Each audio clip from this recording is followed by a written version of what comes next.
Good evening. The May 12, 2020 meeting of the Yarmouth Board of Selectmen is about to be convened. As a precautionary measure to reduce the spread of coronavirus, all town buildings are closed to the public. Therefore, this meeting will be held by remote participation. My name is Mike Stone, Chairman of the Board of Selectmen. I'll begin by seeking a motion to conduct this meeting via remote participation and to take a roll call for purposes of a quorum. Do I have a motion to conduct a meeting by virtual participation? So moved. Second. Okay, we'll take a roll call vote. Mark, Aye. Tracy, Aye. Eric, Aye. Norm, Aye. I vote aye as well. In addition, Town Administrator Dan Knappich and Acting Assistant Town Administrator Rich Bienvenu are present in this meeting. Rich Bienvenu will act as the host for this remote meeting. The meeting is now open. Pursuant to Governor Baker's March 12, 2020 order suspending certain provisions of the open meeting law pursuant to General Laws, Chapter 38, Section 18, and the Governor's March 23, 2020 order imposing strict limitations on the number of people that may gather in one place, this meeting of the Yarmouth Board of Selectmen is being conducted via remote participation. This meeting, no person in attendance will be permitted, but every effort will be made to ensure that the public can adequately access and participate in the proceedings as provided in the order. Persons who would like to view this meeting while in progress may do so by watching via this virtual meeting or live via the town's YouTube channel. We will also post a recording of this meeting on the Town of Yarmouth website as soon as we are able. Please be patient as we work to overcome any technological challenges with the virtual meeting. To reduce confusion during the meeting, all participants of the virtual meeting are muted by the host. That's Rich Bienvenu.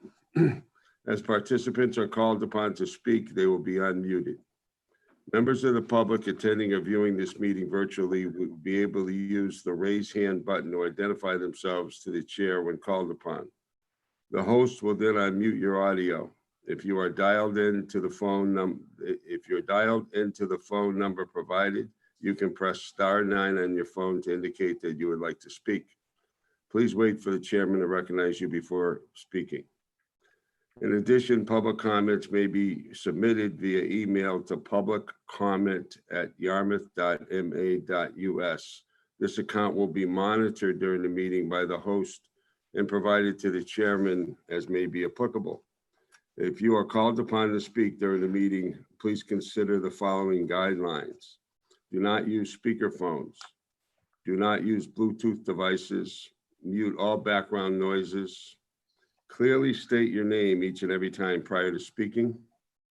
All votes must be by roll call. After a motion is made and there is a second, the chair will take the roll call vote. All motions, decisions, documents, and letters will be verbally read into the record. If it appears that the meeting cannot or should not proceed, then the host will recommend that the chair request to continue the hearing to a later date and time and/or until public meeting can resume normally. That's it for the public announcement. Our first item is public comments. Is there anyone there that would like to make a public comment? Mr. Chairman, we've got Vita Morris and Joe Glenn as participants that would like to speak. Okay, we'll take Vita Morris. Mr. Chairman, can we do the Pledge of Allegiance? Yes, that's the third time you had to remind me this year about. We always begin our meetings with the Pledge of Allegiance, and even though we're not all assembled in one place with the flag, we'll do so now. I pledge allegiance to the flag of the United States of America and to the republic for which it stands, one nation, under God, indivisible, with liberty and justice for all. Thank you. And thank you for reminding me, Tracy, for the third time. Thank you, Mike. Sorry. So public comment, we have Vita Morris. Hello, good evening. I think I've just been unmuted. Can you hear me? Yes. I just, I'm very concerned about the financial situation in town, and it's very difficult to follow, especially just on the telephone. The presentation, I guess it was last week, for the various cuts that are being proposed, and I'm just curious. Have you considered? You're negotiating right now with some union, aren't you? To let them know that under the circumstances, they cannot expect any increases of any kind, escalators, elevators, or hot air balloons, or anything else. I just think that that has to be made very clear to them. And the other thing is, I think that some of the proposals that we have for monumental funding, like the wastewater, probably should be put off indefinitely under the circumstances. I don't know where do we stand with the new school building? Is there any way for you to talk to Carol and find out? I mean, I hope she's not in the process of bonding the building. Does anybody know anything about that?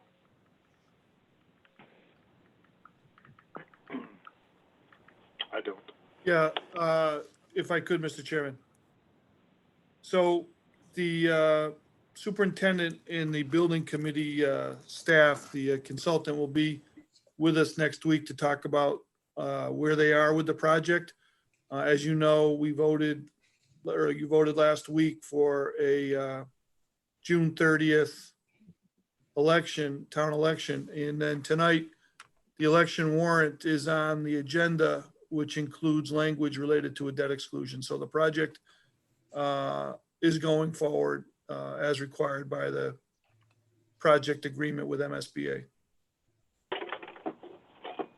In other words, there's not going to be no consideration will be given to encumber the taxpayers to the tens of millions of dollars under these new circumstances.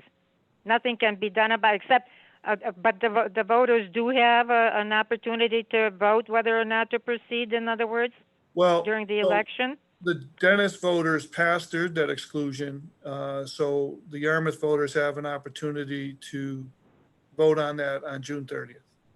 But okay. So this all goes back to that mix-up. But in other words, if we don't vote it, then we'll have to do it from our operating funds. Well, so if it doesn't pass, we have some additional time because it's still in design phase and it's a long ways away from being bid out, that the debt service will be rolled over as a short-term interest and maybe a fraction of principal. But at some point within the next 18 months, if we don't get a debt exclusion vote, you would be correct. But in other words, but there's no way of just saying, let's put this project off indefinitely. I'm not aware of any way to do that. Oh, okay. So in other words, the town can go into bankruptcy but the new building will be built. I just it's and as I said, especially since we haven't progressed too far with the wastewater, I certainly hope that will be put off indefinitely. To consider any projects of that nature and of that magnitude at this point, I think is almost insane. It really is. And as I said, the unions, and I think you have to start considering about reducing employees' salaries during this thing if it continues much longer. And what we're hearing from Boston, that wuss is not going to make up his mind ever. He'll just put it off and put it off. So. And we're not getting any revenue coming in from the sources that had been very reliable in the past. So I think you need to do something about that. Anyway, that's my thought for the day. All right, thank you, Vita. We'll now recognize that Joe Glenn's still with us. Yes. Joe? Can you hear me, guys? Yes, So, good evening. First, I wanted to commend the board in its decision about the golf courses. You got upended by the governor doing it first, but you technically pulled the trigger and you might have put more pressure on the powers that be. So I wanted to commend you for the way you went about that. And I was a little concerned today reading in the paper about the Board of Health saying that, that you guys are acting on your own.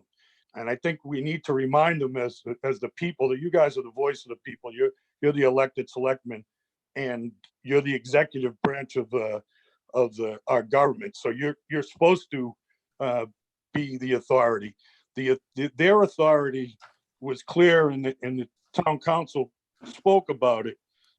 They can close a facility on reasonable grounds, and if the closure was going to present an infection. But their authority to enforce has to be determined in concurrence with you guys, with the Board of Selectmen.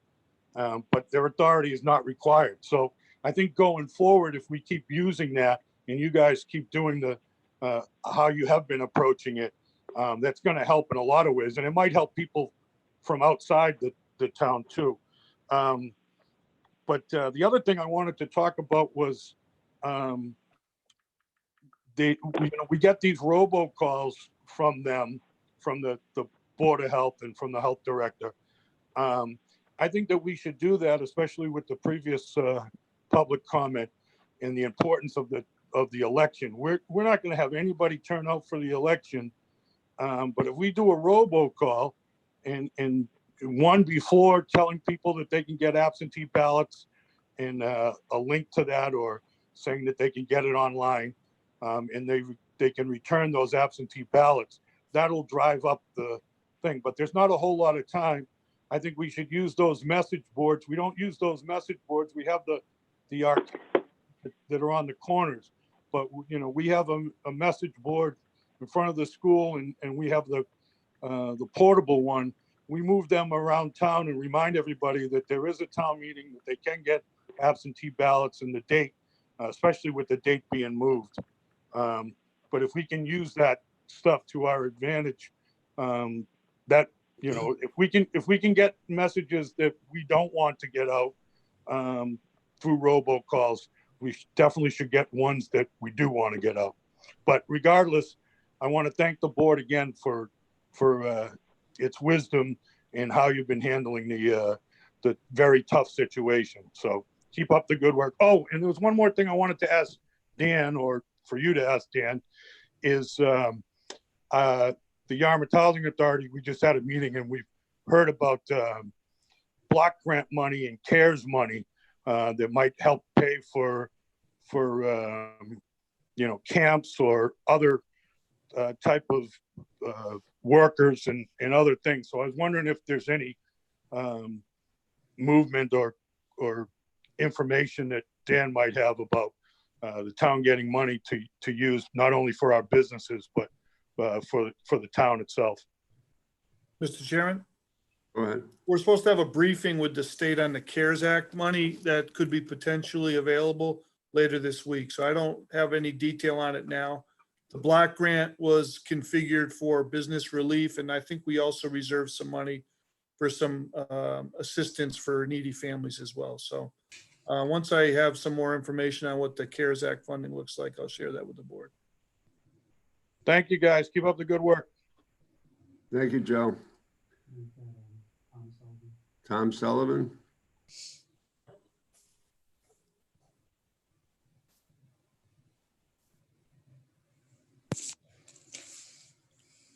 Tom, you should be unmuted now. Tom, can you hear us?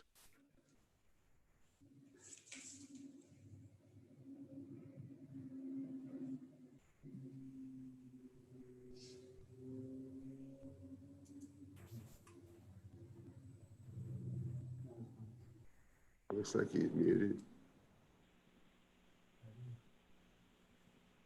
Tom?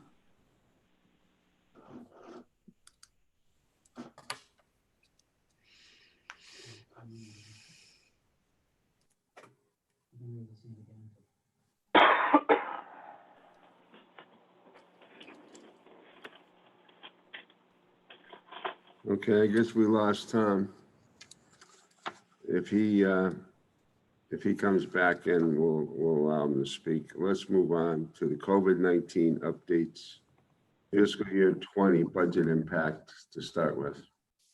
Okay, Mr. Chairman, so I sent, I apologize in advance for the late document generation, but it's like an avalanche of material coming at us very quickly. So I sent the departmental impacts. Everything for the departments continues to be status quo. We continue to feed about 1,000 kids a day through DY schools, almost 100 seniors a day through the senior center. The libraries are looking at some virtual types of activities that seem to be popular in some other towns. Doesn't look like in round one or phase one that libraries will be able to be opened to the public. So they're kind of gearing up for an extended virtual presence. And then, of course, natural resources had been very busy with their navigational aids and the aids to the waterways. And then, of course, the big news was the golf opening, which I understand went pretty well, all things considered on Friday. So it's been really hard to keep track of all the things that are going on, but the departments continue to perform services as they can to the public. And to date, I haven't had too much non-positive commentary from the public about doing business with us. So as far as the 2020 budget looks like, we're in the process now of reviewing accounts. There might be a few deficits here or there, but we'll have transfer paperwork and a report to you as soon as we get those identified fully. But right now, 2020, as mentioned in past meetings, we seem to be on target to finish the year in okay fashion. 21, though, we did generate a document that's a work in progress. There's no votes we're asking for tonight. We are in the process, as mentioned in the memo, of reaching out and getting one-on-one correspondence with the departments on the impacts of the cuts to try to back into the vote that was taken last meeting, the roughly $6 million vote off the budget. We'll have something more concrete for you at the next meeting next Tuesday. But this has been a big lift by Ed and Rich to go through this, to get us to the point where we do have some real numbers on there assigned to some real accounts. And we feel pretty comfortable we'll get to that $6+ million number we've told you that we could get to. Okay, does anybody have any questions on either the FY20 or FY21 budget impact? Thank you, Tracy? Mike. Well, I sent Dan an email on Saturday. My husband went to the scale at the landfill to find out that it was closed again.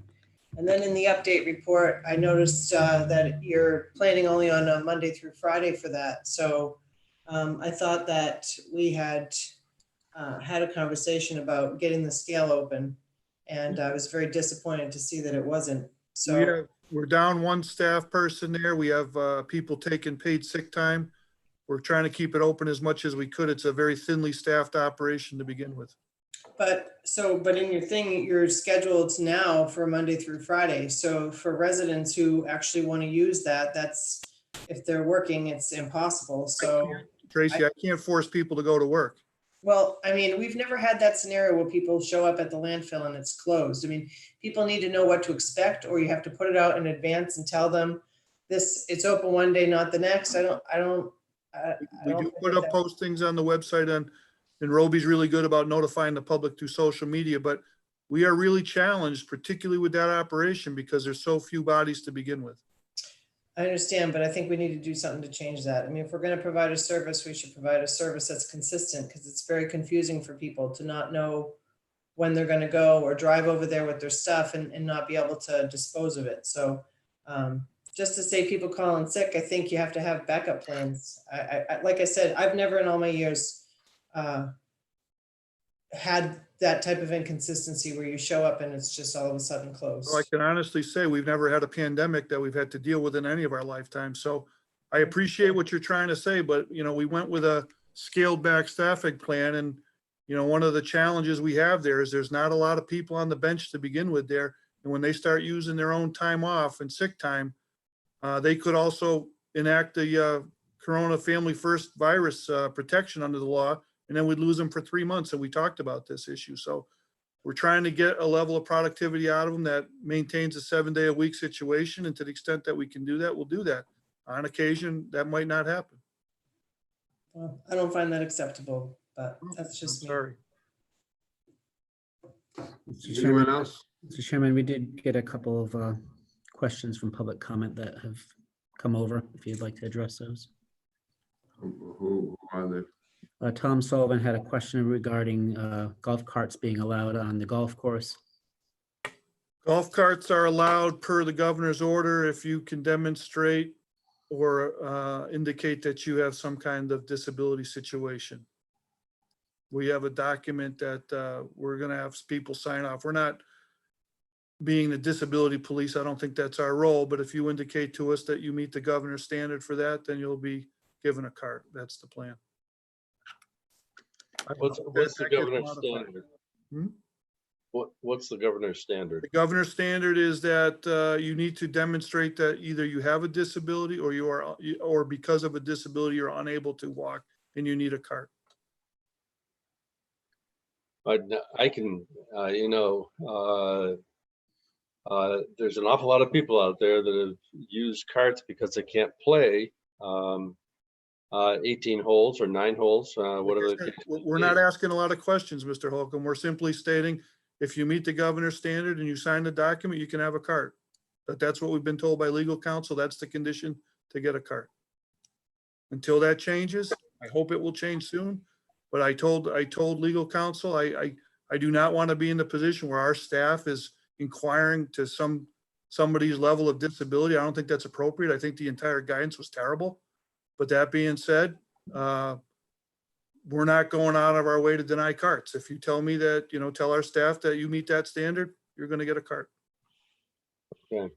I guess I'd be concerned about using the terminology disability because that denotes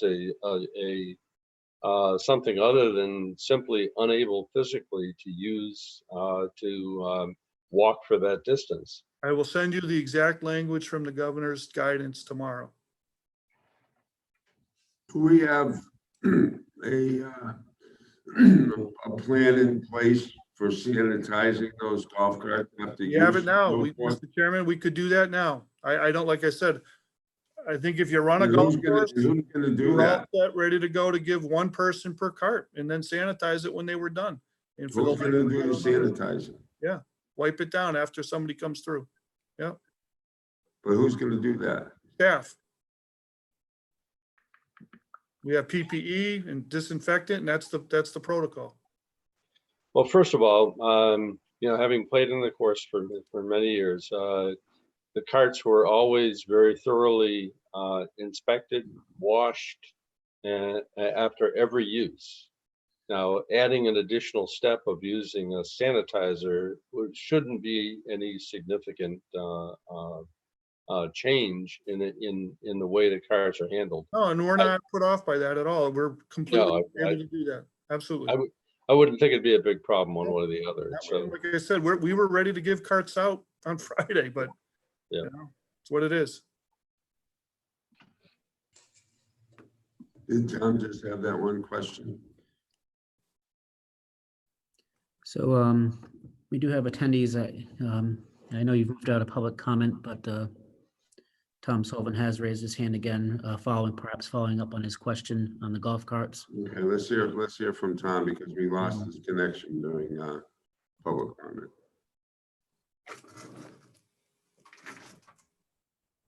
Oops.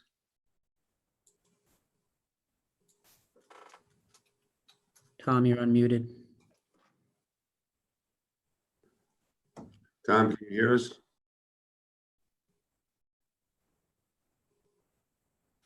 he must have his audio up or something. I think I'm muted, actually.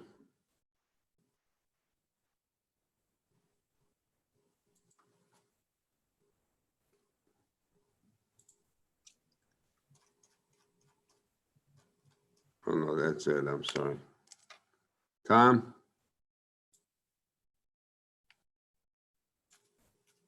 I'd suggest that people can send an email to publiccomment@yarmouth.ma.us, and I'll monitor that account and let the chairman know of any further comments.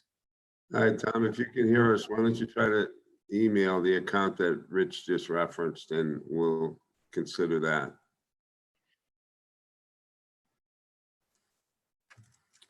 Rich, there are also messages in the chat. Yeah, there are 3. Yeah, you're welcome to discuss those, Mr. Chairman, but I did shut down the chat because that could be going on all night throughout the meeting. You can respond to it as much as you'd like or not, but.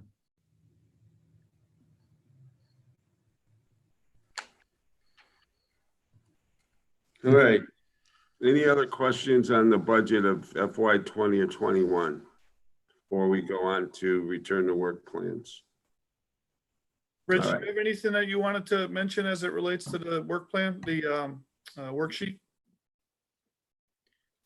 Yeah, I did put up on the screen earlier, just the summary that you discussed last week.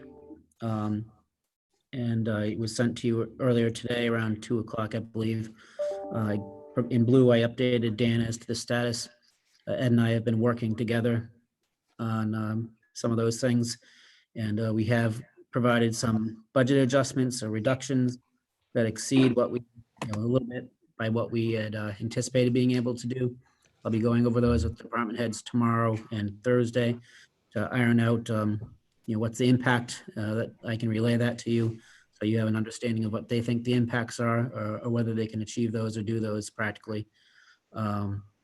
And in addition, with Ed's help, we did go through some additional other available funds, and that also was in the packet.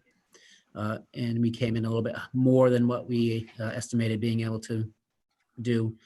So we'll pull all that together, and it should be in a position for a further discussion by next week in detail with by this board with department heads commentary back to us and to you as necessary. We do have a finance committee meeting tomorrow, and I'll update them, or we'll update them tomorrow as well, and get their feedback on those adjustments as well. So we're moving along. We think we're hitting the targets that we had laid out to you, if not a little bit better than what we had laid out to you, but not by much. And of course, still waiting for other information that comes in that might affect our circumstances as well. So. Rich, are you able to share with the board? I'm not sure if they can see it. Robert Ciavara's commentary? Everybody can see it on the chat. I'm not sure what letter Robert's referring to. There was a letter, I think, that he sent just before the meeting to the comments, the public comments email account.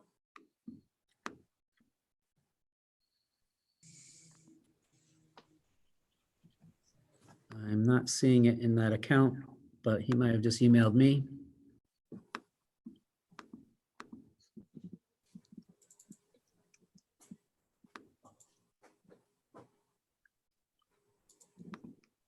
I would ask Robert if you could email that directly to my email. I know he has it, and I'd be happy to forward it to the I chairman. just did that, Rich. Okay. You should have it momentarily.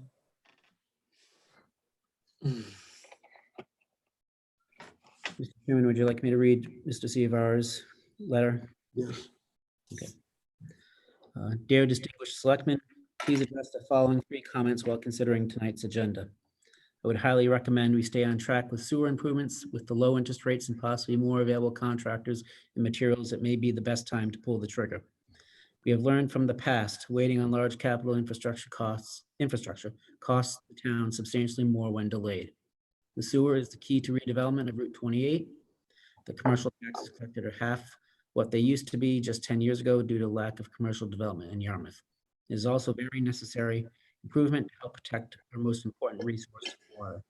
Not doing this capital project does not save money, it just stops progress. 2, I would suggest an easy swap would be to defer the CPA tax of 3% for a few years so sewer can progress and to give relief to the taxpayers. We need to encourage development properties that pay taxes, not properties that are tax exempt. 3, Please don't raise the taxes to the limit of the tax levy capacity. Increasing taxes to balance the budget would be an additional hardship to taxpayers. We shouldn't turn to already struggling families because we can't find a solution to reduce spending. Finally, I am curious as to whether or not you had any progress on tapping the assessor's overlay reserve to offset lost revenues. Thank you, Robert C. of R, New Hampshire Ave. I'll forward that to the board members for their review.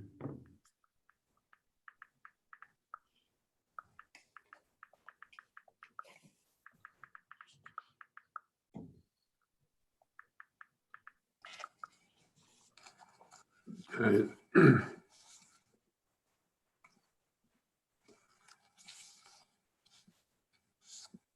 Are we ready to talk about the return to work plans, Dan? Yeah, I think the first one that shows up is guidance that came to us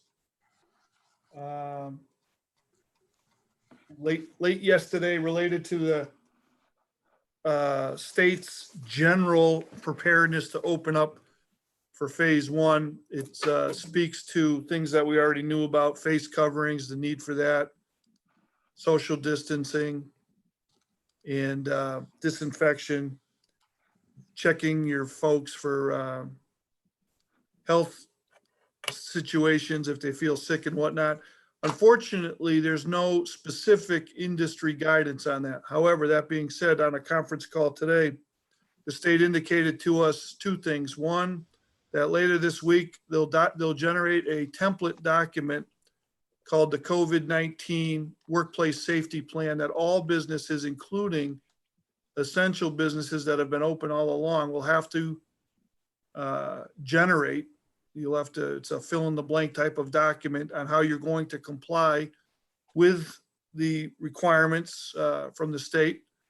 And enforcement of that will be left at the local Board of Health. So the way it was explained to us on the call was that if there is a public complaint about a business not adhering to this, then the public health entity in town will be authorized to visit that business, ask for the work plan template that the state has generated on compliance. And if they don't have it, or if they've done it and they're not paying attention to it, then there'll be sanctions associated potentially for that.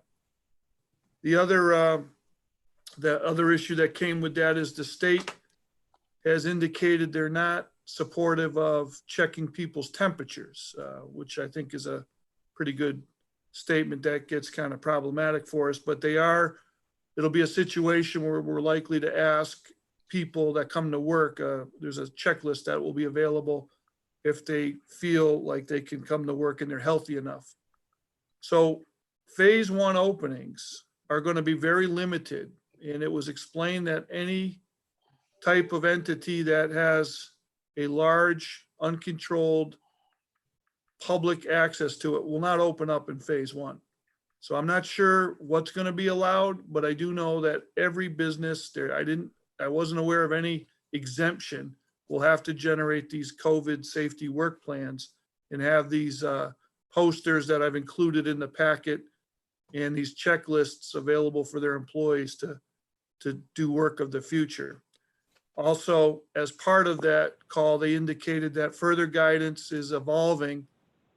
Maybe we'll have some information later this week, but certainly Monday at the latest, on impacts to summer programming, park and rec programming, and beaches. And again, I don't know necessarily what that all looks like. I do know that the beach document that you have in your packet was generated from a working group here on the Cape, with the general consensus was that the communities on the Cape wanted to communicate to the governor's office that they wanted to have a consistent message so that people going to the beaches could expect a similar situation up and down the beaches. So that's what they generated. And I don't know, again, necessarily what phase one looks like, but we'll know more about that probably for Tuesday night, next Tuesday. So I would assume that this guidance is going to apply to municipalities as well as It the will. private sector. That's correct. And they indicated, of course, the big challenge is allowing the public access to spaces and then bringing people in. And so it seemed to indicate that the situation that we're in now with remote work, of course, there's no childcare going to be opened up in phase one. So, the scenario that we're under right now is probably going to stay with us at least through June, I would imagine. And if we don't have any summer camps for kid care, there's going to continue to be a challenge for parents trying to get to work. But it did sound very much like part of your strategy to keep your people safe is to flex their time, continue if you've been successful with work at home plans, to try to do that with two messages that were sent to us. One along the lines of try not to put a lot of people back in your buildings for an extended period of time, and be very careful about how you're going to go about interacting with the public. So earlier today, there's a statewide listserv that's going on that's hosted by the Mass Municipal Association, and people were asking if they were going to open their buildings to the public for May 18th. And out of probably 30 communities that I was monitoring on there, they didn't know, nobody's opening to May 18th. And the reality is I don't think we're going to be allowed to anyways. That being said, they also expected later this week and Monday at the latest to issue further guidance on public gatherings. Like, so how many people you can have in a public gathering for the foreseeable phase one future. So we know a little bit more this week than we knew last week, but we still don't know what businesses will be allowed to make that opening. It would seem that the 10-person restriction would be likely to continue in view of the fact that that's what they put into the beach regulations. I agree with you 100%. And I'm sorry. I'm assuming they're contemplating those beach regulations being in effect through the summer. And by way of comparison, if they're not allowing more than 10 people to gather as a group at the beach, I can't see them doing anything differently in any other setting. I think you're correct. Can I just ask whose regulations these are? They're from the governor's office. They haven't been promulgated with a code of mass regulation yet. So, but right now they're being issued under the emergency act that was generated by the governor's order back in March. The one you sent saying coastal and inland beaches subcommittee is the governor's? That is the Cape Cod task force that has members from a couple of town communities in the Chamber of Commerce. And part of the reopening scheme, as you can see with what happened with golf and with florists last week, was that interest groups, and then the Cape has a group, they pitch their case to the state, and then the state's reopening committee takes in that testimony and asks questions and whatnot. So the Cape put together a stakeholders group on this particular topic, and that's the general document that was transmitted to the state as it relates to reopening. And I don't know how much back and forth was given between the governor's task force on reopening and that subcommittee. I'm not a part of that, so I don't know offhand. And the subcommittee consisted of participants from all towns? And Not all the towns. It was just a couple of towns. Mark Ells is on there, the Cape Cod Chamber of Commerce. And it's a very, I want to say that group maybe in total was less than 7 or 8 people. Oh, so these aren't approved by towns. These are just a They're few. not, they were the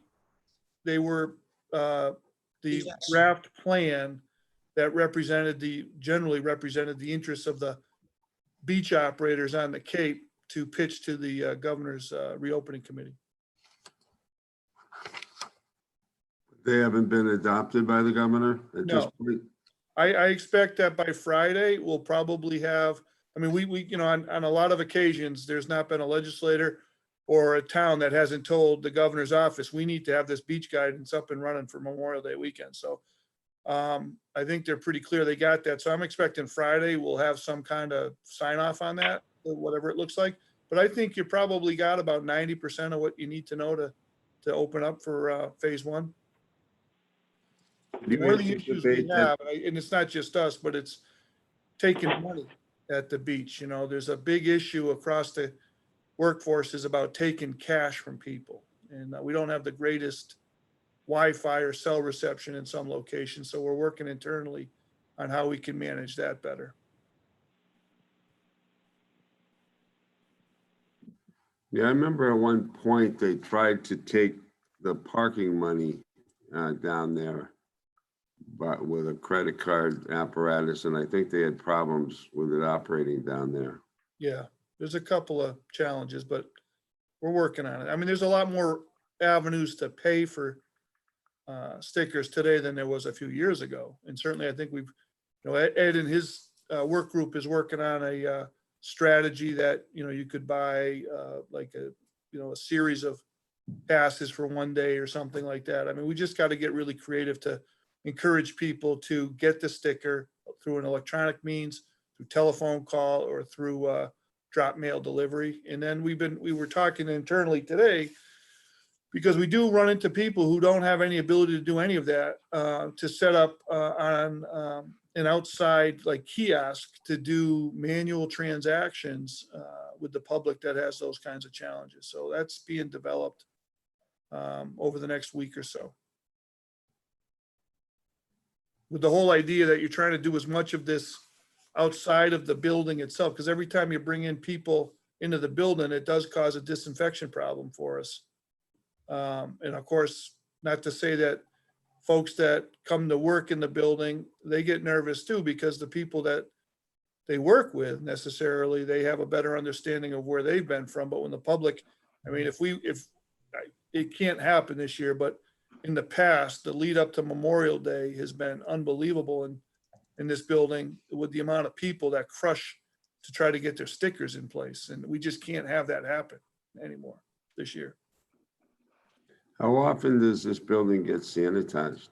Right now, the cleaning contractor who comes every night, sanitizing is part of the daily, nightly cleaning regimen.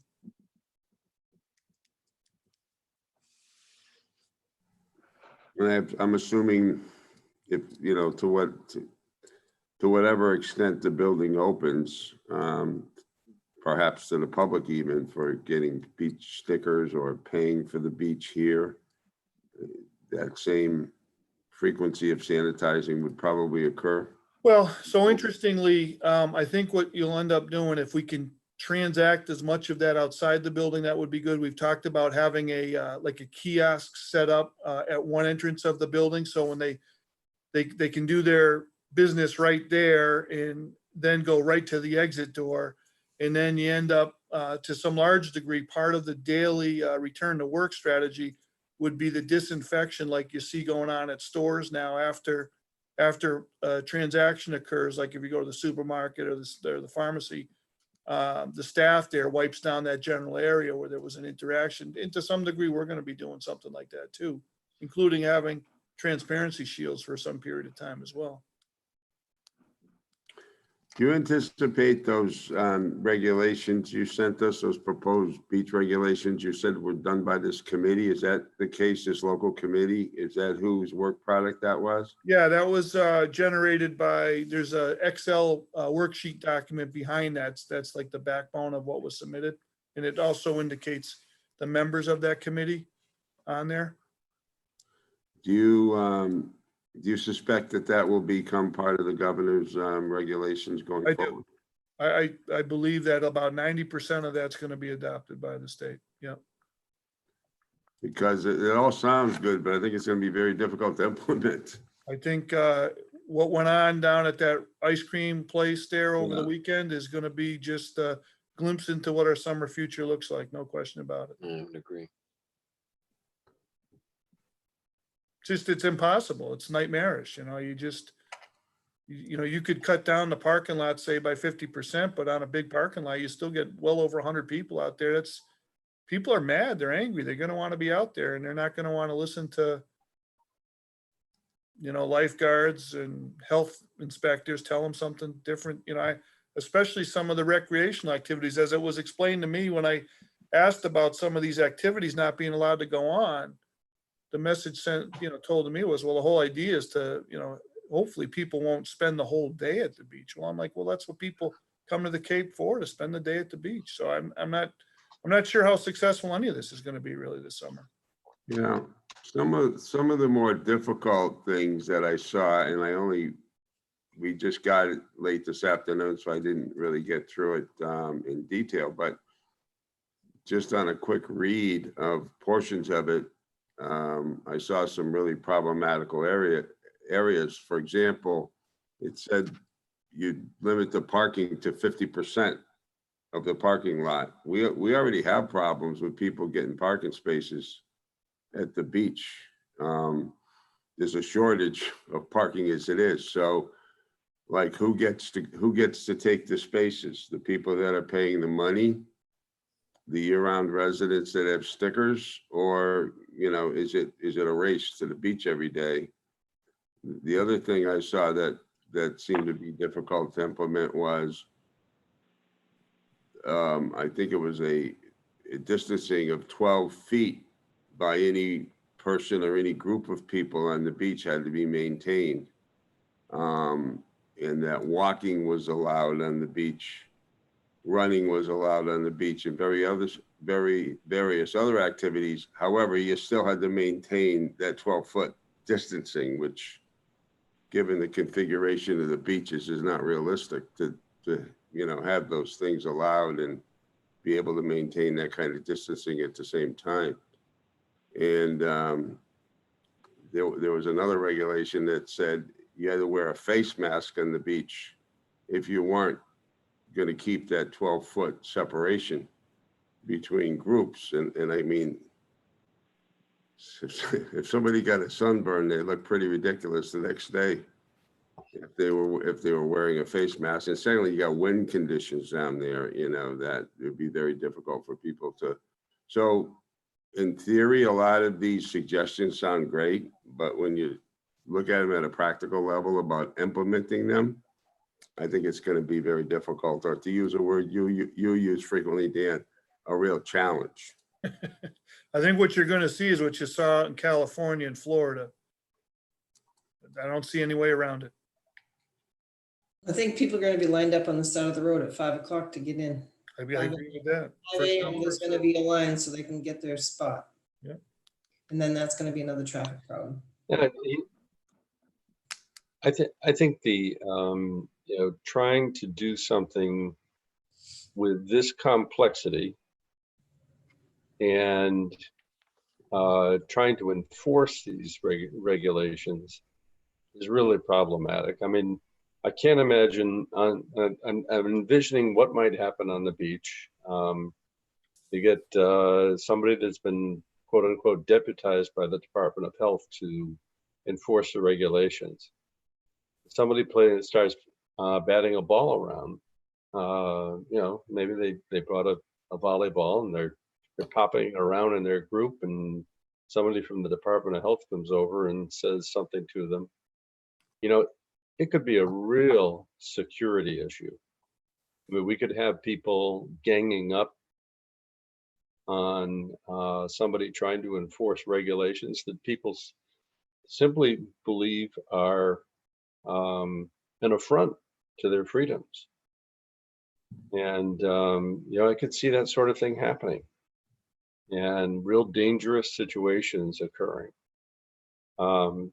You know, we're going from a free society to essentially a socialist environment where every human activity is being legislated by the governor and by his staff. I don't think that's possible. And I don't think it's possible practically, nor philosophically. And I think people will really rebel against this sort of thing. Whatever the ultimate impact is on our activity levels in the summer, I think within a short time after Memorial Day, it'll be very easy to understand the pandemonium that these regulations are going to create. And the real public reaction, I think, will be it'll be a very loud reaction, I believe. And, and I think we need to be prepared for real security issues and have people available to protect some of the public employees that might be in those environments. I think they could be under real threat from people who just feel that they're being totally subjugated. So, it's I know a lot of this is well-intentioned, but I don't see a good end to it. Well, I also believe that we have to have a zero tolerance policy and not allow our staff to be treated in a manner. I mean, if these are the regulations the governor is putting in place, and I understand what you're saying, Norm, but we cannot allow people to treat our employees in the manner of which we've heard stories already about people being treated, because we won't have any employees left. And people shouldn't be treated that way. So for somehow we're going to have to come up with either signage or some type of policy that, if there's any disrespect to those who are enforcing it, whether it be, I think of a 16-year-old lifeguard who perhaps may say something, we have to anticipate what the repercussions of a pushback might be and what's going to be acceptable. And in my opinion, you treat people respectfully. You don't get upset with the person who's delivering the message. However, that's not what reality is going to happen. And so to the extent possible, I think we need to be prepared to make sure that if that happens, that there is some type of security for them, because, there's a lot of people lined up waiting for that spot. So in my opinion, they should be sent down the road very quickly. I understand what you're saying, and what I was suggesting is that we'd better put a lot of thought into the nature of the security that we have available to protect people not only from our employees, but protect people from one another. I don't envision a very good environment at this point. Mr. Chairman, we did get a public comment on the public comment email regarding this topic, and to the effect that we anticipate a lot of people taking up boating, which will make our waterways that are typically busy during the summer perhaps even busier. And to Selectman Holcomb's point, that goes to some of the work plans we're developing with DNR on their activities as well. Yeah, I think both Norm and Tracy bring up great points, and I think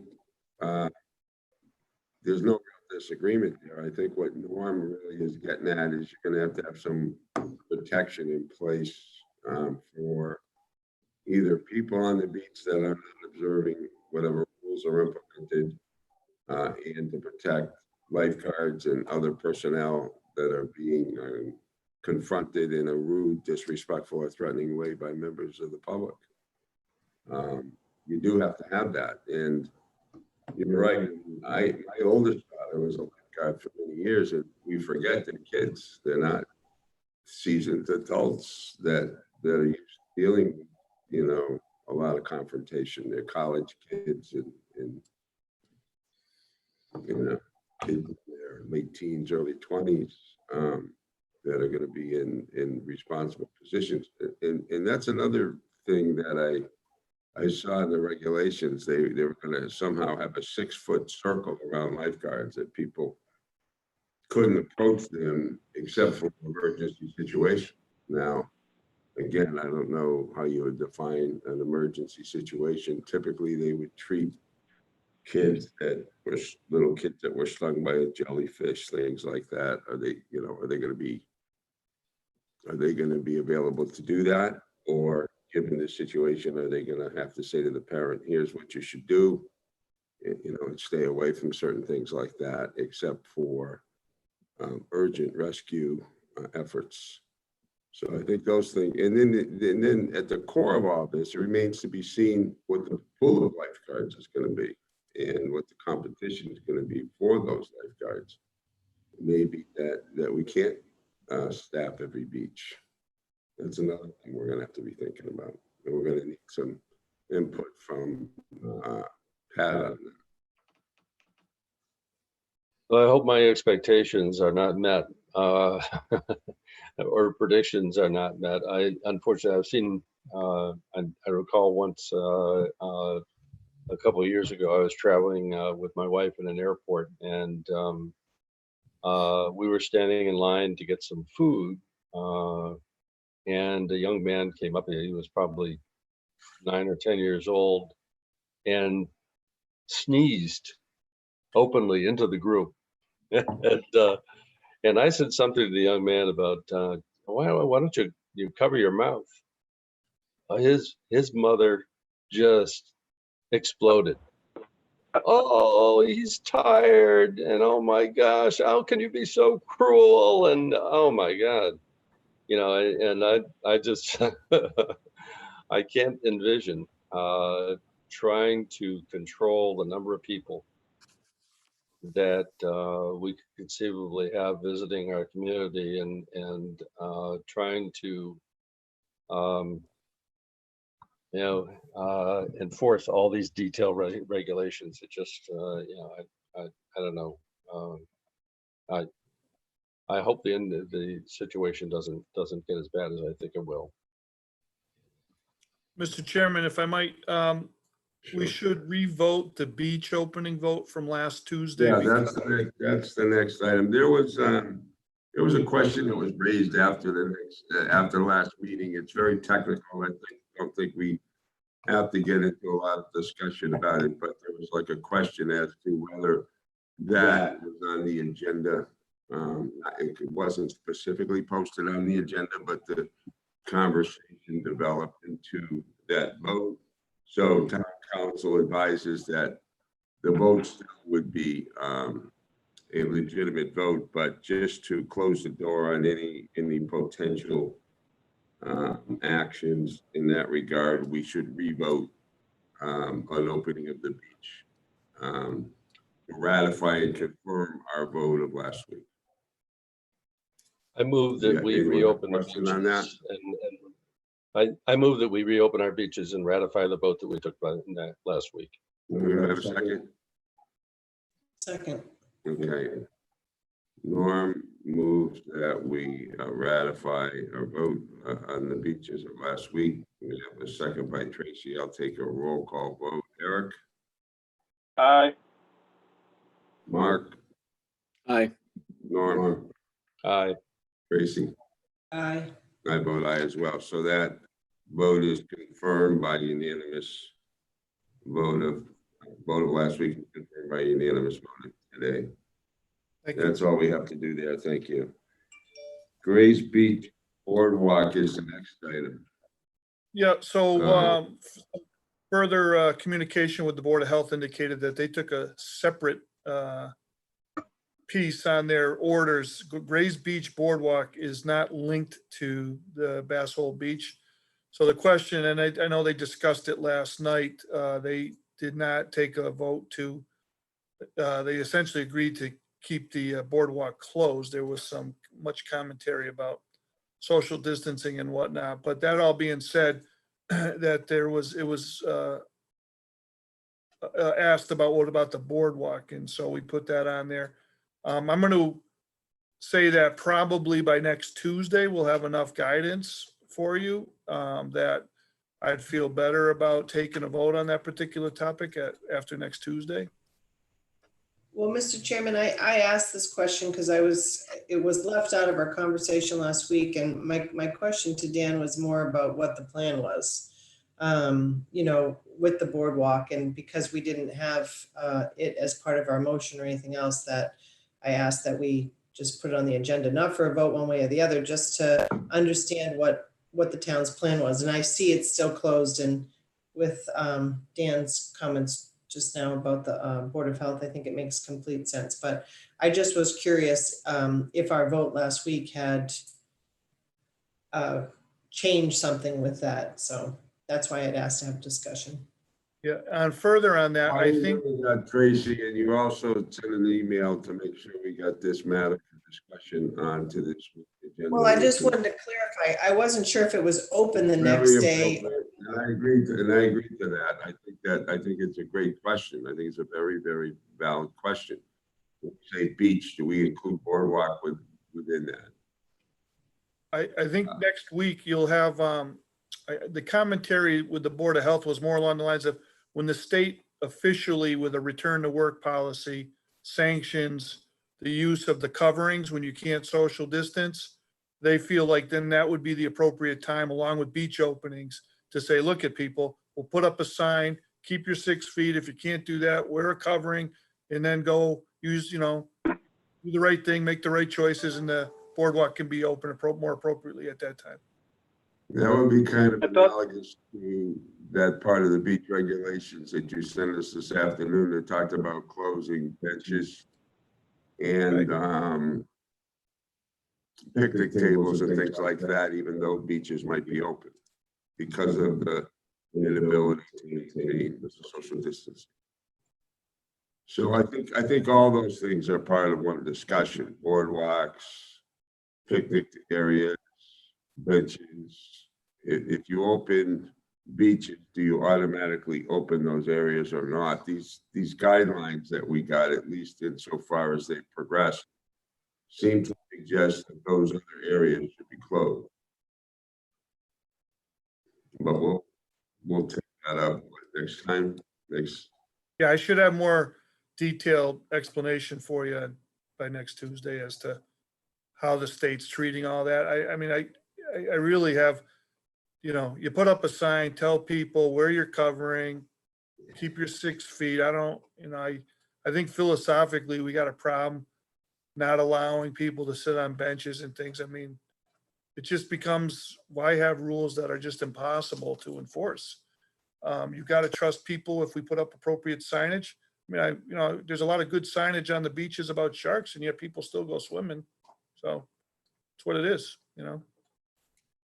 Mr. Chairman, may I bring up a point? Certainly.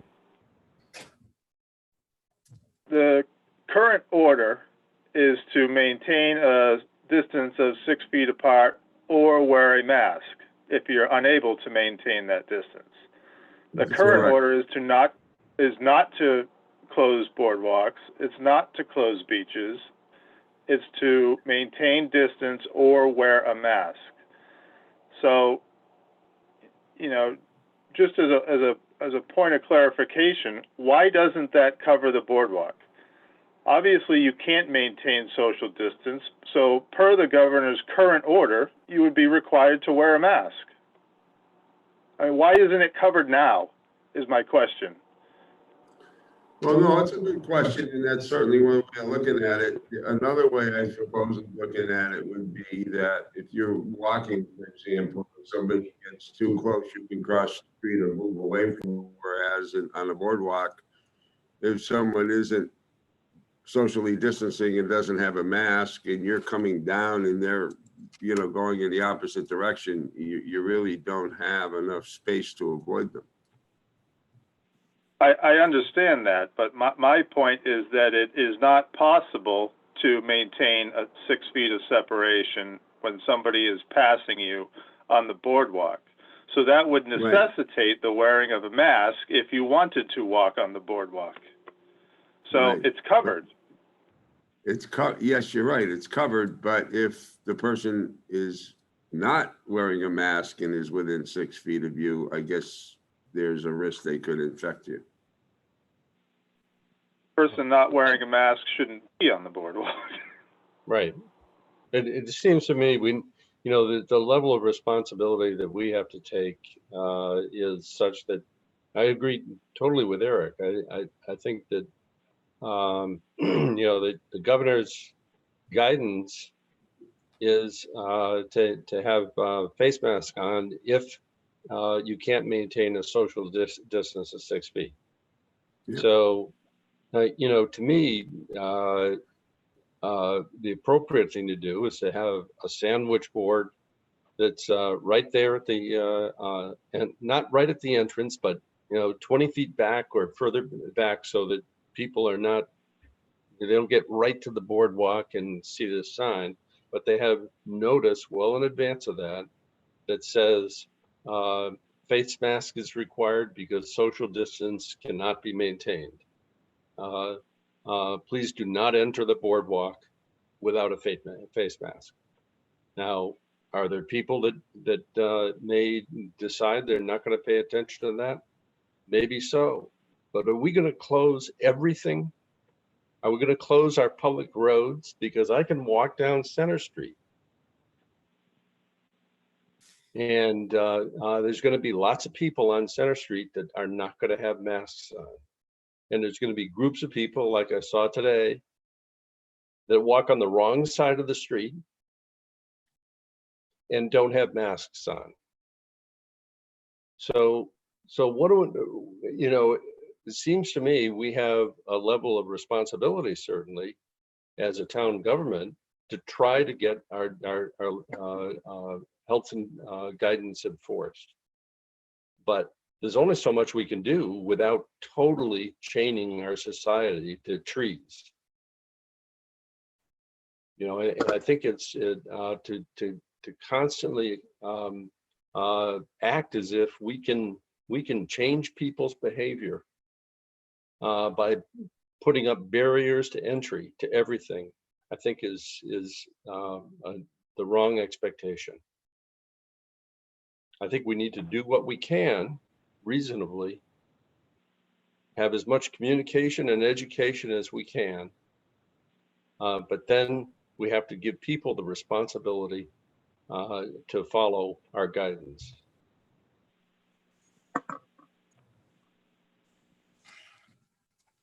Okay, anyone else?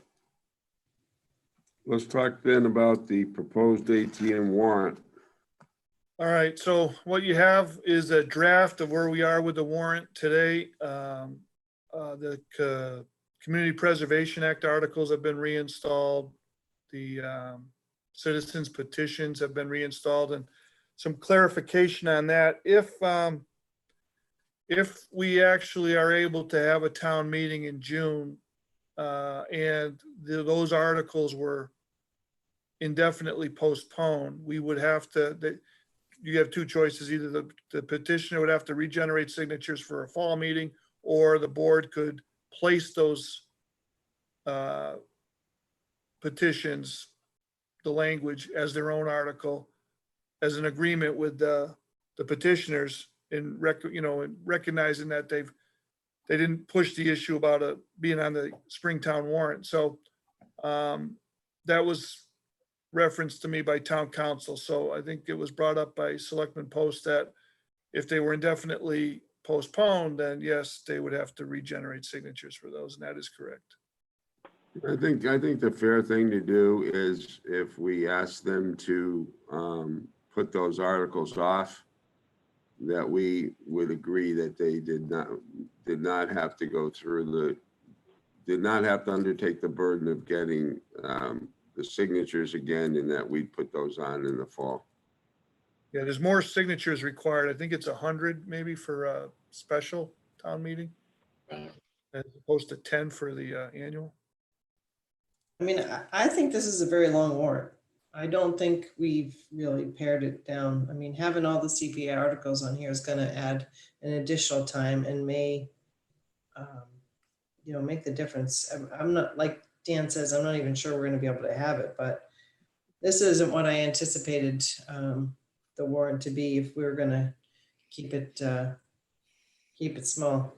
Yeah, I mean, the CPC articles, some of those have money in them to keep staff employed. Obviously, there's some staff situations there, but also Chairman Ellis talked about some construction activities that could go off this summer with some of that. I mean, it's a tough call for sure, but we'll know more. I would hope that by next Tuesday night, the phase 1 guidance, which will probably still be under by June 22nd, we'll know how many people we can put in a room at the same time.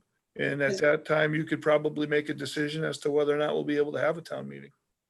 Has there been any guidance on alternate forms or? Well, so unfortunately, the option that have been out there, as a for instance, is if you had representative town meeting, special legislation allowed you to have just a quorum of 10% of your representative town meeting. Because we're a quorum of 0, we kind of fall in this uncomfortable situation where, like, if you post a town meeting and somebody's a voter, you got to let them in.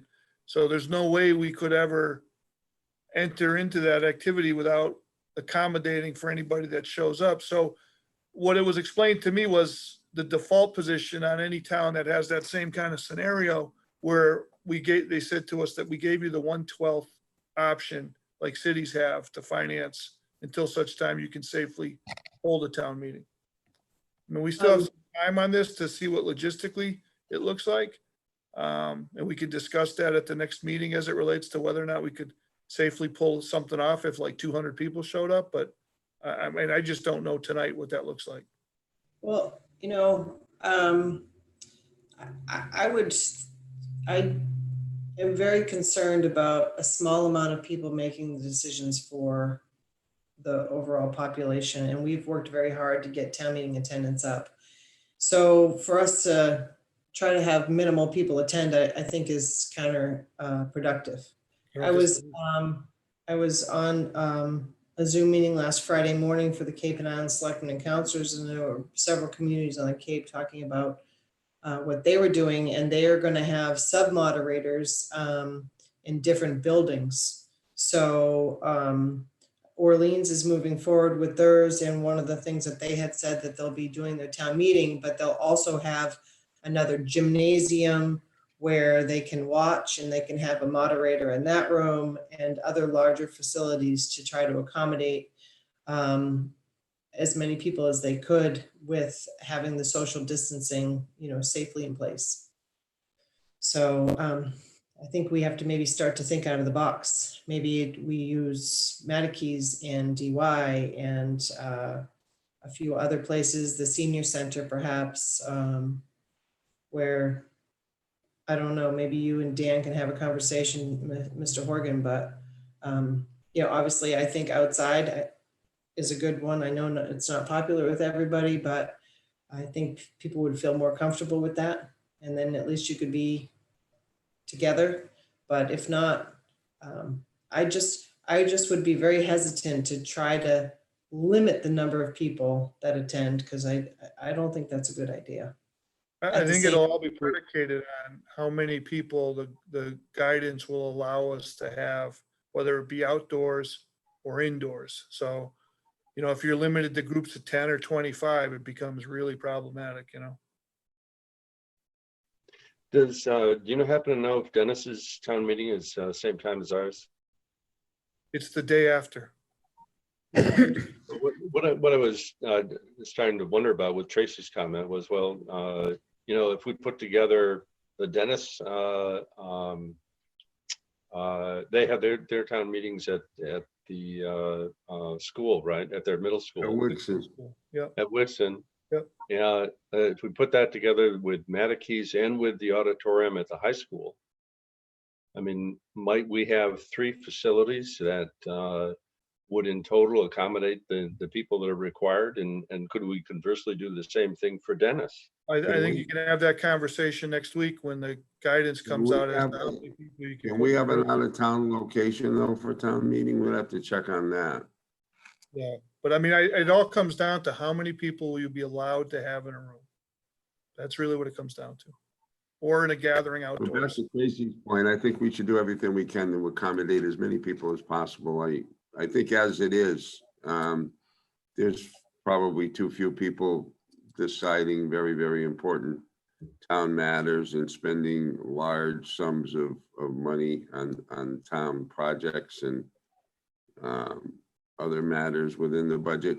Probably a few hundred people out of 24,000 year-round residents. It's a very, very small. How do you regulate that? I mean, you're gonna tell people, I mean, some people you're gonna tell they can come, they can't come. How do you No, determine? no, if they- I'm saying no, my point was, I was saying, even as it is without the coronavirus, we don't have enough people I know, participating in town, decisions. So I I certainly agree, don't want to see but it what I think, even less. no, I agree, but what Dan's saying is the state could cap the number of people in a gathering. So let's say the state No, comes out well, and says we can only have, they've already capped the amount of people that can gather. It's already out there. So if that guidance stays out there, what they'll say to you is simply this: we gave you a 1/12 budget option. There's already towns that have pushed their town meeting into the fall. We're telling you, you can't have more than, say, 10 people in a given audience inside a building or whatnot. And so we got to wait till what that looks like. Yeah, There was commentary about, can you do a town meeting by Zoom? Can you do it by ballot? And they said no and no on those two topics.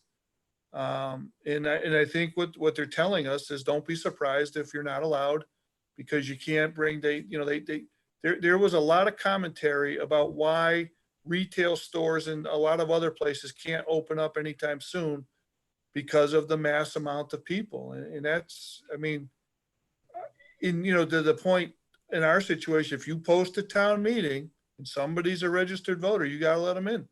So if we're not allowed to have 200 people in a room, say, because the state says you can't, then I don't know how you go forward with that, but I mean, we'll know more on Tuesday night. So I just, it's kind of frustrating because I'm sure they know what they want to do at the state level. They just haven't told us yet, There is also some additional special legislation that may allow a board of selectmen to take some of these financial only votes to move the budget along too. We'll see how that goes. There's some commentary that might get signed by the governor this week too, so. but you mean, for example, the operational budget? Yes, the board of selectmen could take that vote, potentially.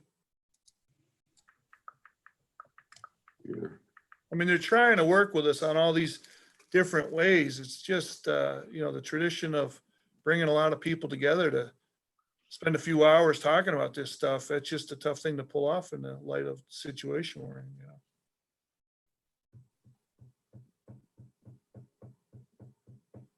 So the warrant as proposed, we don't have to take any action on it tonight. We do have scheduled a hearing on the budget like we're required to do, and the postings in the newspaper will be out for June 2nd. So I would look to get a vote by June 2nd. So, and certainly by June 2nd, we're going to know whether or not, whatever limitation there is on a public gathering, we'll know by then. So you'll be looking for a vote on the warrant for June 2nd? Yeah, probably be more like June 2nd. Okay. All right, let's go to the election warrant. So the election warrant, this language was driven by bond counsel and town council as having explanations on the DY vote. So both sets of councils are in agreement that that's the appropriate language for that vote. And then the clerk told me today that a petitioner on ballot question number 2 submitted the requisite number of signatures to get a non-binding public advisory question on the ballot related to the Pilgrim Power Plant. And I think if I understand that correctly, it'll appear on all the towns' annual town meeting ballot this year.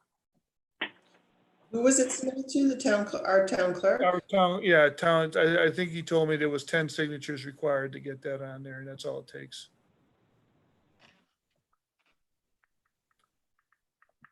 So this, I would like to get a vote on for tonight, and then we would have to have you come in, or at least 3 people sign the election warrant.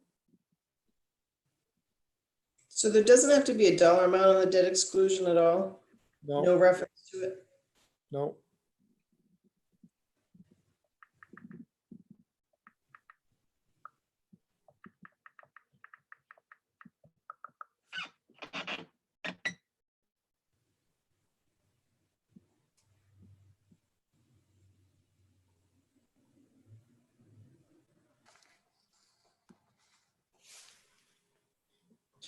Can I ask a question about the regular town meeting warrant? The number that was in the town meeting warrant for the Cape Cod Tech School, was that including our debt? It went from 2 million to 4 million. Yes. So that's what, $2 million for the building portion? Off the top of my head, I don't know the exact amount, but their debt assessment was included in their operating budget. I will caution you on the two school budgets. Chapter 78 is being debated now as it relates.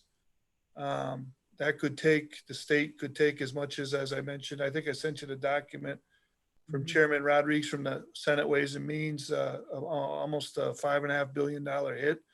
So I'm thinking that the school districts are also going to be allowed to do a 1/12 budget if they can't get aid numbers to them. And that's likely what will happen if the state, we've had state budget debate go on beyond July 1 under much better circumstances than we're facing right now. So it is very well likely that because of the magnitude of the forecast problem, we don't have a state budget by July 1. And if that's the case, both of the districts will have to request from DESC permission to do 1/12 budgeting. But their Chapter 70 number is going to take a significant hit, I'm sure.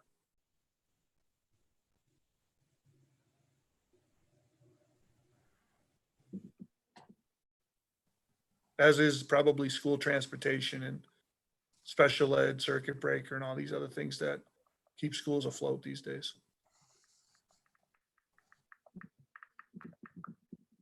All that's doing is shifting the burden back to the municipalities. I mean, That's there's, you up. and That's correct. those funds are still going to be spent. You know, transportation funds are going to be spent. You know, and Chapter 70 isn't designated for special things. It's supposed to be spent for the entire budget. So, you know, there's unlikely to, I don't think, to be any significant adjustments to the district budget, and you know, so that's going to end up being a huge tax increase. So, well, they're going to need their sum of money and they'll have to get it. That's correct. But I mean, everybody's been kind of eerily quiet up in Boston about generating a budget. Mhm. So.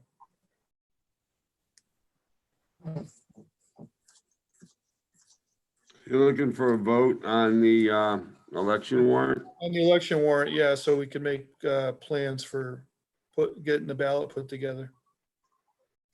The other thing I might mention to you, I mean, there's been a lot of commentary that we've taken about what are you going to do to get the message out, because it's obviously it's a different date, June 30th and whatnot. So we have some advertising rates from some local radio stations and also some other media sources that we can do get the message out about coming to vote. And then also as part of that, encourage people to the extent possible to take out absentee ballots so that lessens our burden.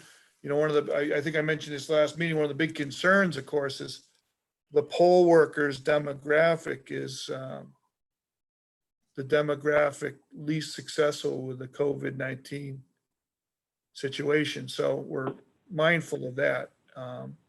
So to the extent possible, we want to make sure people vote and they get the message to vote, but we can do it in the most safe possible fashion. So we'll have hopefully by next week some ad strategy as it relates to just generally advertise for the June 30th election, so people know and will know what their options are and how to vote. You know. So how will they get this ballot? The absentee ballot, will it be mailed to them? Yeah, so you can put in an electronic request with your town clerk and you can mail it, or write in a letter request or send an email. We can mail it to you. It's very, very commonly done. It's very, very popular this spring with COVID-19.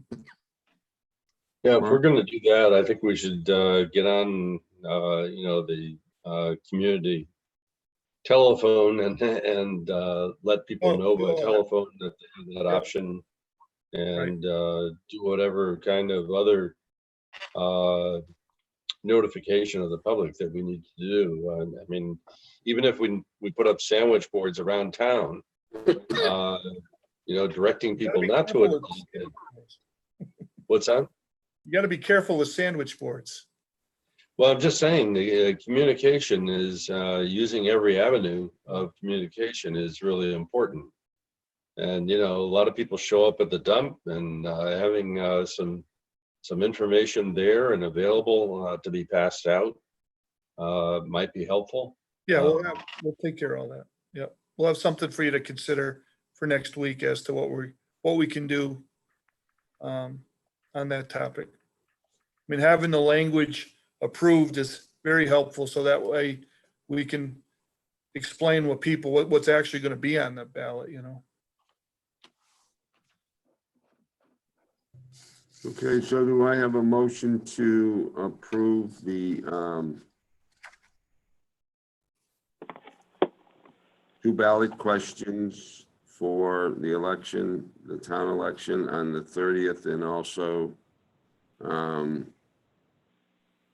the vote on one selectman term for 3 years, 2 Dennis Yarmouth Regional School District Committee members for 3 years, 1 town moderator for 3 years, and 1 Yarmouth Housing Authority member for 5 years. So moved. Do I have a second? Second. Okay. So the motion is made and seconded. We'll take a roll call vote. Eric? Aye. We vote on you first, Eric, so I don't forget you because your picture's not here. Mark? Mark? Aye. Norm? Aye. Tracy? Aye. I vote aye as well. So that election material that we received in the packet tonight is approved in its entirety by unanimous vote. Can Okay. I ask Dan a favor to send me the part of the charter about the 10 signatures on the ballot? I don't know if I recall that, or maybe you could Oh, look at you that. raised another interesting point, speaking of charter. The last version of the charter that's online is not with the most recent amendments, I don't believe. Yeah, it's under, there's a code company that revises the whole code. So we're under that process now, because we had just gotten authorization back in I want to say now it seems like forever ago, but it was back in the early winter of the governor finally signed the charter changes from 2 years ago into law. Right, I know that. I was looking at it the other day and I just noticed they had a footnote on it. And I think it said something, don't hold me to the exact date, but something like 2010. That was the last revision. And I know it was revised since then, and I know the governor approved those changes since that time. Yeah. So any type of ballot question can be by 10 signatures? I Is that- believe that's the state law. I questioned the clerk on it, but he said that to me that they met the state requirement to get onto a local ballot. So I'll just double check with that. And I'd like to see the language of our charter agreement or a charter around that. I'm not please. sure our charter necessarily, I think it's a state requirement, but I'll double check. Actually, I think it's the Attorney General that approves the vote, not the governor, but the town. The ballot, you mean local ballot questions, Mike? Yes. Yeah, on the ballot questions on their approval, but to sign the signatures, the petitions is, I believe, a state requirement. We'll check.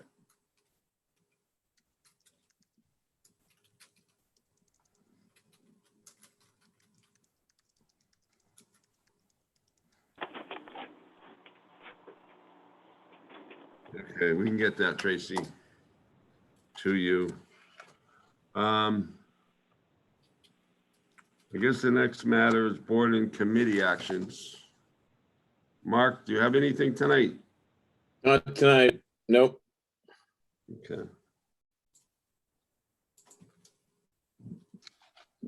Upcoming agenda review. I don't see the upcoming agenda in your folder, but we do have, do you have it in your packet or no? I don't have it in mine. I don't think so. All right, we have one more meeting before Memorial Day. That'll be next Tuesday. So we'll have to generate a draft agenda for you this week to be posted. And it'll include some final recommendations on the budget and any changes to the warrant that you haven't seen tonight will make it there, hopefully, so it can be set for 2 weeks before we go into June 2nd. DY will give the presentation on the school. And there's a couple of other things. There'll be some work plans that'll be finalized for your consideration for departmental work plans. Does anybody have anything they want to put on for next meeting that Dan hasn't mentioned? I mean, I imagine we'll carry forward the budget impacts on the coronavirus on 20 and 21. We usually have that pretty much as a ongoing update. Department return to work plans, we'll probably have that on again. Yep. Return to work if there's anything more concrete. Yep. Beach opening, if there's anything more concrete. Boardwalk, again, we'll probably repeat that, see what the status is there. And you just mentioned the ATM update. So you're probably going to really have 1 through 7 again, Yeah. items 1 through 7, next carryover. You know, we don't really know what the length of those items is going to be. And what else were you going to add to that, Dan? Well, there's Ed Centio has asked for he's going to generate a memo this week on its decision on the golf bond note is up in converting that to a long-term borrowing situation. So he'll generate a memo and there'll be a decision that'll need to be made about.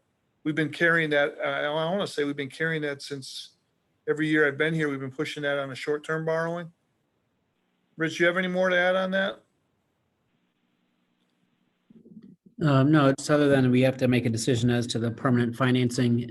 Ed will outline it in his memo, but it's compelling arguments for doing it in conjunction with other projects we have ongoing, given the interest rate environment and minimizing the number of times you have to go out to bond.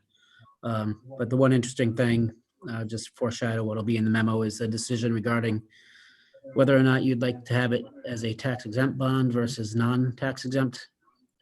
That's important because if you want to lease it, for example, or the course it is, lease the course that is in the future, you'd probably have to do it under a tax exempt bond issue as opposed to exempt that's maintained strictly for public use.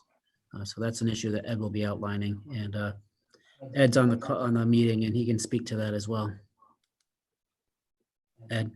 Yeah, just one item. We are going to roll over the ban this June for golf, but what we want to do is make it coterminous with the DPW garage borrowing, so that instead of having a $42,000 charge to do our bonding for DPW garage and then having another one for golf, if we can do it at the same time, we can actually reduce the expenses. So as Rich indicated, this is probably about time because the golf debt is running down or running off, and we should be able to fit it in into their operating budget, potentially with, subsidies as we've been doing, or hopefully they can handle it all. But I think this is about time with the interest rates that we're getting now to actually go long-term with it. And then we'll also be looking at some DY, small dollar amounts that we've borrowed, and trying to wrap them all together to lower our borrowing expenses as low as we possibly can get them. Are these bonds going to be, is this going to be one bond for the 2 projects? It depends on whether we do taxable versus non-taxable. That's part of what we need you to think about. If we want to preserve the right to lease that course over the next 15 years, then we might want to go taxable. There isn't a big spread between taxable and tax exempt. So if we want to preserve that ability, then we probably want to go with taxable. So we would have a taxable bond for golf, and then we would have a non-taxable bond for DPW garage and for the school borrowings. What do you anticipate will be the bond rate, just approximately? I know it varies, but if you were to lock it in today, for example, what would the rate be, do you think? It's, obviously hard to say, but since we just did a ban for $15 million, that was around 2% with the premium. So, would it be around that percentage? Hopefully that percentage or lower, but these are going to be probably the most favorable bond levels or bond interest levels that we're going to have for a long time, unless the bond market freezes up like it did before the stabilization money went out there, and then the bond rates could shoot up. And so that's going to be on for next week? Yes. Okay.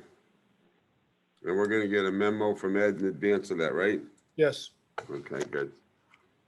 Anyone else on the agenda review? Just a comment. I found the budget information difficult to follow at this point. It was, trying to rush through it because, it was delivered late. I need, in my case, a couple of days to review things in order to try to absorb what's being presented. I know there's some linkage between some of the schedules that were prepared, but I couldn't figure out the linkage, and so I just don't know what was in there. I'll be summarizing that. That was what I'm reviewing with departments tomorrow and Thursday. And so we'll finalize that, try to make it a little clearer. I did anticipate summarizing all that, showing the balance of appropriations being asked to be raised and the funding sources compared to what you previously had been looking at. So similar to what you got in the past, I'd anticipate getting again, but just adjusted for the updated numbers. And in addition, we would also update our typical budget book pages. We'll be ready to go on getting those, and we can get that all out to you. So you'll be seeing it in a familiar format and a summarized format as well. Okay, let's go on to individual items. Do you have any individual items, Eric? I don't have anything tonight, thank you. Mark? No. Norm? I'm all set. Tracy? I'm all set, thank you. One thing I'd like to mention along the lines of what Tracy brought up with the landfill, with the, I don't know the right term, the waste station we dispose of, stuff that people bring in typically that isn't normal trash, but kind of debris. Scale. If we're going to close part of the week, we should be open at least part of the weekend, because I think that's when most people, I would like to see, if we're going to close 2 days, is have those 2 days be weekdays and have it be open on the weekends both days, but in the worst case scenario, at least 1 day on the weekend, because We're trying not to close it at all. It's, I mean, that would be even better, obviously, but I'm saying if there has to be closures, I don't know why they can't be during the week as opposed to weekends. well, because I think partly the challenge had been, we can't necessarily know when people are going to call in sick, say, and we don't necessarily have an ability to call in a backup to open it up. So I'll work with Jeff and Roby tomorrow to see if we can get some better reliability and backup on it, but it's been a challenge. Okay, thank you. Move on to town administrator items. You know everything I know. I doubt that. It's been very busy. It's been crazy how much information's been coming at us, and the next 2 week cycle is going to be unbelievable. A lot of stuff to do to get ready. Businesses, once that gets published, they're going to be ringing off the hook on that. So we're just kind of getting ready to take it all in and turn things around and get us open for business,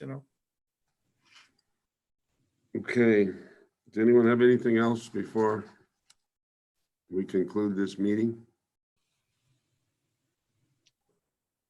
All right, seeing none, we have a motion to adjourn. Second.